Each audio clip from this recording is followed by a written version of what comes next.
Perhatian, video ini mengandung konten yang akan membuat Anda semakin cerdas. Mohon maaf, bila setelah ini ketidaktahuan Anda akan menjadi hilang. Assalamualaikum warahmatullahi wabarakatuh. Bismillah, alhamdulillah, wassalatu wassalamu ala rasulillah wa ba'du.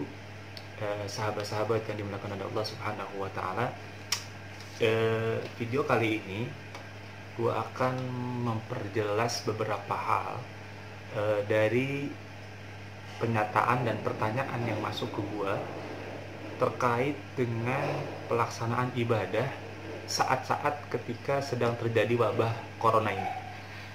Mulai dari ada yang bilang, kenapa sih kita harus ninggalin masjid? Harusnya saat ini tuh kita harus mendekat ke masjid, bukan malah meninggalkan masjid. Ada yang bilang kayak begitu. Kenapa sih kita harus tinggalkan Jumat? Dasar akhir zaman. Ya, ada yang bilang kayak begitu. Terus ada yang bilang juga, ntar kalau nggak Jumatan 3 kali berturut-turut, kita tercap orang munafik dong. Gimana nih, kata gitu. Banyak pertanyaan-pertanyaan kayak begitu.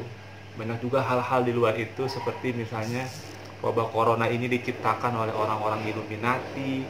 Ini adalah mengancam akidah umat Islam. Ada 4 poin yang nanti gue perjelas dalam video ini. Apa dia? Saksikan video berikut ini.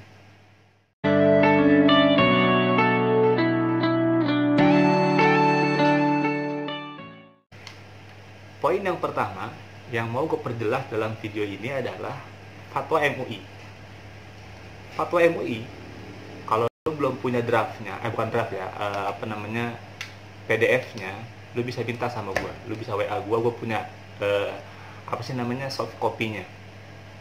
Di fatwa itu, panjang tuh fatwanya, ada 10 halaman yang gue punya.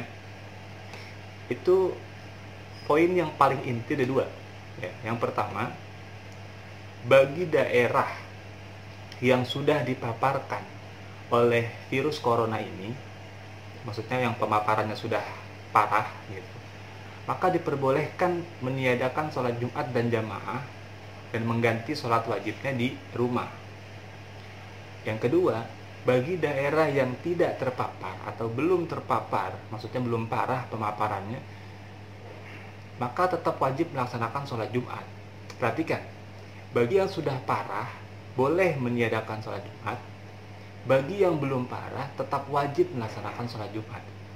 Nah, pertanyaannya, yang menetapkan sudah parah atau belum siapa? Kita, lu, gue, mereka. Yang menetapkan adalah kepala daerah. Kepala daerah berkoordinasi dengan dinas kesehatan setempat, berkoordinasi dengan pihak-pihak tim medis untuk menentukan apakah daerah ini sudah parah atau belum. Nanti dia ambil keputusan, daerah kita sudah parah, maka segala hal aktivitas yang berkumpul mohon ditiadakan. Kalau begitu statusnya, maka Jumatan boleh libur. Dalil Jumatan libur gue udah bahas di video gue sebelumnya, tonton kalau belum. Kalau misalnya daerah lu belum parah dan lu pengen bikin Jumatan karena lu merasa masih wajib, ya silakan. Tapi ingat, parah atau tidak parahnya ditentukan oleh keputusan kepala daerah. Jelas ya? Itu fatwa MUI. Jadi tolong gak usah ribut lagi. Kalau lo mau tetap Jumatan, ya silakan. Kalau misalnya lo nggak mau Jumatan juga nggak apa-apa. Dan bagi DKM juga nggak usah bingung-bingung amat. Ya, kalau mau bikin ya bikin, silakan. Enggak juga nggak apa-apa. Itu pilihan. Ya. Yang jelas, baik yang Jumatan maupun yang kagak Jumatan nanti ada pahala masing-masing. Nanti kita bahas ya. Yang kedua, poin yang mau gue perjelas adalah ketaatan kita kepada seorang pemimpin. Kan kita tahu dalilnya, taat kepada Allah dan taatlah kepada Rasul dan pemimpin. Taatan kepada pemimpin, catatannya selama tidak pemimpin itu memerintah kepada kemaksiatan. Nah, dalam konteks virus corona ini, pemimpin menghimbau untuk tetap di rumah aja, sehingga kemudian keluarlah fatwa MUI, bahkan Jumatan boleh ditiadakan.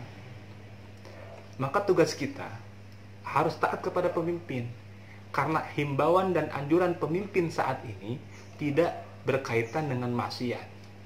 Tapi kalau meninggalkan Jumat, ya kan ada dalilnya, udah gue perjelas. Jadi karena himbauannya tidak berkaitan dengan maksiat, maka kita sebagai rakyat wajib taat kepada pemimpin. Oke, jangan ngeyel, ya, jangan ngeyel. Itu yang kedua, poin yang kedua. Ingat, wajib taat kepada pemimpin. Apalagi dalam konteks DKI Jakarta yang katanya pemimpinnya adalah pemimpin pilihan umat Islam. Maka lu yang merasa muslim wajib taat kepada keputusan pemimpin untuk dihimbau tetap di rumah aja. Oke. Yang ketiga, poin yang ingin gue perjelas adalah soal pahala Jumat. Lah kalau misalnya kita nggak Jumatan gimana nanti? Tenang men. Seluruh aktivitas yang sudah rutin kita lakukan tiba-tiba terhalang oleh satu hal yang uzurnya diterima oleh syariat, maka pada hari itu saat kita nggak melakukan, pahala tetap mengalir. Dalilnya banyak. Silakan cek video-video yang lain seperti misalnya Ustadz Adi Hidayat pernah ngebahas soal itu juga. Kayak contohnya begini deh, misalnya seorang wanita yang haid, dia hari-hari ini rutin baca Quran, rajin baca Quran. Ketika hari haid kan nggak bisa baca Quran dong, tapi hari itu pahala tetap mengalir buat dia karena emang udah rutin.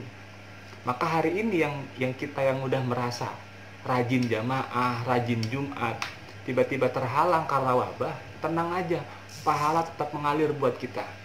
Karena kita nggak Jumatannya, kita nggak jamaahnya, bukan karena kita malas, tapi karena ada wabah, kita menghindari penyakit, ada uzur, dan uzur ini diterima oleh syariat. Oke? Jadi tenang aja, pahala nggak bakal berkurang. Kecuali kalau memang lu dari awalnya udah males, terus girang ada ginian, ya udah makin parah. Oke? Kemudian itu yang ketiga ya, jadi pahala tetap mengalir buat orang yang udah rajin Jumat dan jamaah dan hari ini terhalang. Yang keempat, ada hadis, orang yang nggak Jumatan 3 kali berturut-turut sengaja itu munafik. Bahkan mungkin ada yang kafir atau gimana, gue lupa teks hadisnya, tapi yang jelas orang laki-laki yang wajib Jumat secara 3 kali berturut-turut dia nggak Jumatan itu bermasalah nanti keimanannya. Nah, hadis tersebut berlaku itu bagi orang yang meninggalkan Jumat dengan sengaja tanpa uzur. Hari ini uzur sedang terjadi dan kita tinggalkan Jumat dan jamaah pada hari ini itu karena ada uzur. Maka itu nggak dihitung dalam hadis itu. Hari ini kita tinggalkan Jumat, misalnya kalau lu mau tinggalin Jumat karena mungkin daerah lu sudah terpapar parah, ya lu tetap dapat pahala seperti tadi yang gue jelaskan di awal. Jelas ya? Kemudian poin yang kelima terkait dengan pelaksanaan Jumat. Seandainya nih lu DKM, terus lu mau tetap ngadain Jumatan di masjid lu, tapi masyarakat sekitar ini ngerasa, aduh gue kalau Jumatan gue takut kena virus nih, udahlah gue di rumah aja. Mereka yang di rumah aja nggak salah, lu pun yang sebagai pelaksana DKM bikin Jumatan nggak salah. Cuma nanti kemungkinannya adalah orang yang datang ke masjid dikit jumlahnya. Seandainya kurang dari 40 orang, kan kita mazhab Syafi'i Jumatan mesti 40 orang nih.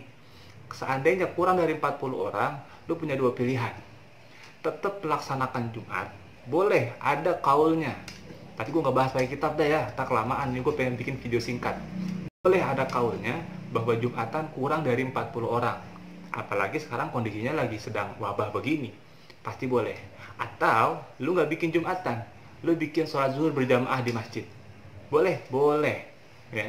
Jadi ada pilihan. Itu terkait dengan hal-hal yang sekarang sedang beredar. Jadi laksanakanlah ibadah dengan keilmuan.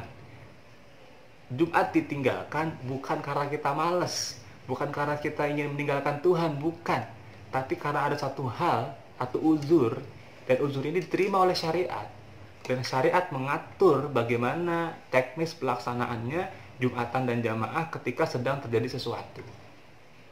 Oke? Jadi nggak usah kaget, gimana nih umat Islam akhir zaman, gak usah begitu, tenang aja. Semua sudah ada mekanismenya, semua udah ada teknisnya, tinggal kita ngaji yang rajin biar tahu bagaimana cara pelaksanaannya. Demikian dari gua, mudah-mudahan bermanfaat. Assalamualaikum warahmatullahi wabarakatuh.